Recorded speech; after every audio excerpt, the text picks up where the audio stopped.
正当塔瓦纳的父母疑惑不已的时候，叶晨已经来到塔瓦纳别墅门外。他按响门铃，仓促回去简单梳妆的塔瓦纳便一路小跑着出来替他开了门。见到叶晨，塔瓦纳心中又喜又羞，带着几分激动地说：“叶先生，您来了，快请进吧。”叶晨摆摆手：“斯维特小姐，我就不进去了，在这里简单说两句吧。”塔瓦纳有些失望：“啊，在这里说吗？”“对。”叶晨点点头，微笑道：“我和家人今天就要离岛了，所以过来跟你打个招呼。另外，你去法兰西搞慈善演出的事情，我也想当面谢谢你。”塔瓦纳看着叶晨，恭敬又带着几分暧昧地说：“叶先生，我的命都是您几次三番救下来的，无论您让我做什么，哪怕赴汤蹈火，哪怕付出再大代价，我也绝不犹豫，所以您千万不要跟我说谢谢。”叶晨微笑道：“平白无故又给你加了几场演唱会，而且是没有收入的慈善演出，我也确实感觉有些过意不去。”“您说笑了。”塔瓦纳有些羞涩地说，“自从您在东京救了我的命之后，钱对我来说就已经没有什么意义了。如果您需要的话，以后所有的演唱会我都愿意分文不取。”叶晨笑着说道：“斯维特小姐，不用这么客气。这次之所以请你到法兰西举办几场慈善演出，完全是给伯纳德·埃尔诺一个面子。不过你放心，虽说你分文不取，但他肯定不敢亏待你。另外，将来你们之间可以多多合作。他的集团旗下有那么多奢侈品牌，你们以后可以多多合作起来。不用想着少收钱卖他面子，更不用想着少收钱给我面子，他根本不缺钱。”塔瓦纳明白了叶晨的意思，轻轻点了点头，说：“我明白了，叶先生。”说罢，他看向叶晨，鼓起勇气问他：“叶先生真不进来坐一会吗？我这里没其他人，只有我一个人住。”其实塔瓦纳也并不是想借机与叶晨发生点什么，只是觉得两人站在这里说话，叶晨肯定说几句就要走了，如果邀请他到屋里坐一会儿，两人起码还有机会多说说话。但叶晨不想与塔瓦纳私下独处，这美国女人有点过于奔放，属实让人有点吃不消。于是他便微笑着说：“我就不进去了，马上就要退房去马累，就是过来跟你打个招呼。”塔瓦纳有些失望地轻轻点头，感叹道：“叶先生回去之后，还不知下次什么时候能再见面。”叶晨笑道：“以后你跟长鹰汽车免不了合作，见面的机会还很多。等长鹰汽车第一款车下线，到时候邀请你做形象代言人。”塔瓦纳重重点头，说：“那咱们就一言为定了。”“好，一言为定。”叶晨应下来，又问塔瓦纳：“对了，你打算哪天离开？”“明天吧。”塔瓦纳说：“我安排演出团队的负责人去巴黎了，我回美国休息几天，等巴黎那边演出时间确定下来，就积极准备。”叶晨点点头，笑道：“那就提前祝你演出顺利。”“谢谢叶先生。”叶晨见招呼也打过了，于是便对他说：“斯维特小姐，这次度假遇到之前的事情，对你的心情肯定影响很大。等法兰西的演出结束之后，如果你还想来马尔代夫度假，就再来白马岛。等现在岛上的客人退房离岛之后，这座岛就不再对外了。我会安排万龙殿的佣兵进驻这里。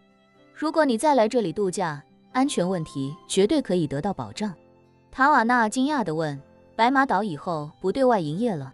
这座岛好像也没营业几年吧？”叶晨笑道：“伯纳德·埃尔诺为了感谢我救了他的命，把这里连同另外一座岛都打包送给我了。以后你就把这里当成自己的产业，想来随时打个招呼，一切自会有人安排妥当。”塔瓦纳一脸惊喜，追问他：“那叶先生您是不是也会经常过来？”叶晨笑道：“看情况吧，既然有这个便利条件，以后应该会经常过来。”叶晨此时想的是自己和萧初然这么多年也只出来旅了这一次游，不过这倒是个好的开端，有第一次就能有第二次，将来倒是可以经常和他一起来马尔代夫。这地方基本与世隔绝，确实是个放松心情的好地方。眼见时间也不早了，叶晨便收回思绪，对塔瓦纳说：“行了，斯维特小姐，我得回去了，下次见吧。”塔瓦纳连连点头，下次见叶先生。叶晨摆摆手，转身离开。塔瓦纳一直目送着他离开，这才失魂落魄地回了房间。他这边刚在客厅的沙发上坐稳，父母就直接走了进来。塔瓦纳的妈妈关切地问：“女儿，刚才那个男人是谁呀？”塔瓦纳被忽然出现的父母吓了一跳，惊呼道：“妈，爸，你们俩怎么进来的？”塔瓦纳的妈妈无奈道：“你自己没锁门啊？脑子里想什么呢？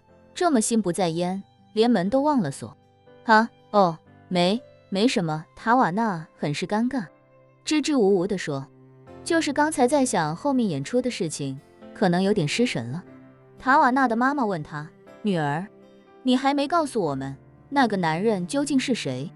塔瓦纳心中呢喃：“那个男人是谁？他是我的一生挚爱。”可是这种话他怎么可能说得出口？于是便跟父母解释道：“他是叶先生，是我在华夏办演唱会时合作的一位甲方工作人员。”塔瓦纳的妈妈看出女儿在回答与刚才那男人有关的问题时，明显有些躲闪和慌乱，于是赶紧追问：“你是不是跟他约好了一起来这里？”“不是，是凑巧。”塔瓦纳赶紧解释：“我也没想到他在岛上。”塔瓦纳的爸爸凑过来问他：“宝贝，你跟我们说说，你跟那个亚洲男人是什么关系？你要跟崔佛分手，是不是因为他？”塔瓦纳抿了抿嘴，开口道：“我和他的关系是我个人的事情，你们就别问了。至于我跟崔佛分手，是不是因为他也不重要，重要的是我对崔佛已经没有那种情感了。”塔瓦纳的妈妈无奈地说：“宝贝，别忘了你是我生的，有些事情你根本瞒不住我。你跟我说实话，你是不是对那个亚洲男人有感觉？或者你们俩是不是已经有了明确的进展？”塔瓦纳连忙解释道：“妈，你就别瞎猜了，我跟叶先生清清白白，而且叶先生已经结婚了。他这次来白马岛就是和他的太太一起过来的。”“和太太一起来的？”塔瓦纳的妈妈瞬间松了口气，赶紧叮嘱他：“如果你要公开与崔佛分手，那你未来半年内千万不要和任何人传绯闻，以免对你的口碑产生影响。”塔瓦纳敷衍道：“我知道了，你们不用为我操心。”当叶晨一家结束了白马岛的短暂旅行，乘飞机返回金陵的时候，伯纳德·埃尔诺已经在纽约降落。联合国对他的到来格外重视，副秘书长与反恐办公室的负责人亲自到机场迎接。与之前回到法兰西的待遇一样，各路记者为了抓住热点纷纷蜂拥而至。伯纳德·埃尔诺一下飞机就被媒体记者团团围住，记者们七嘴八舌地问着各种问题，其中最多的就是他这次准备给联合国反恐办公室捐多少钱。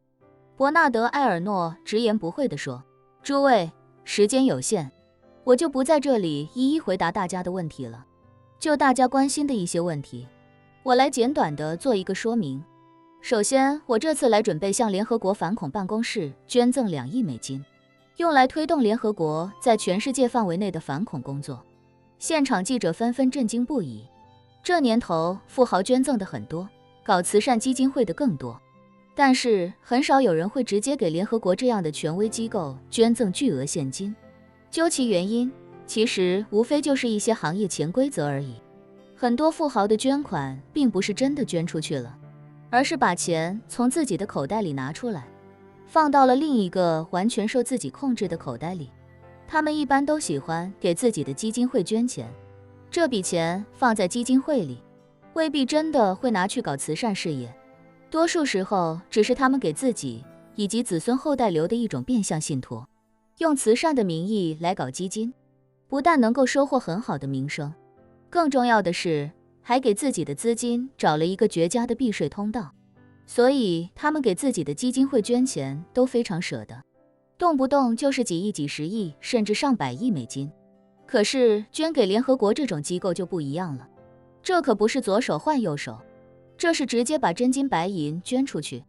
所以当这些记者听说伯纳德·埃尔诺要捐$2亿给联合国的时候，大家纷纷震惊不已。这$2亿捐出去就肯定收不回来了。看来伯纳德·埃尔诺是真的很想推动全球的反恐事业。就在这时，伯纳德·埃尔诺忽然想到什么，赶紧摆手笑道：“不对不对，我要更正一下，这$2亿是用来推动联合国在全世界除美国之外范围内的反恐工作，不包括美国。”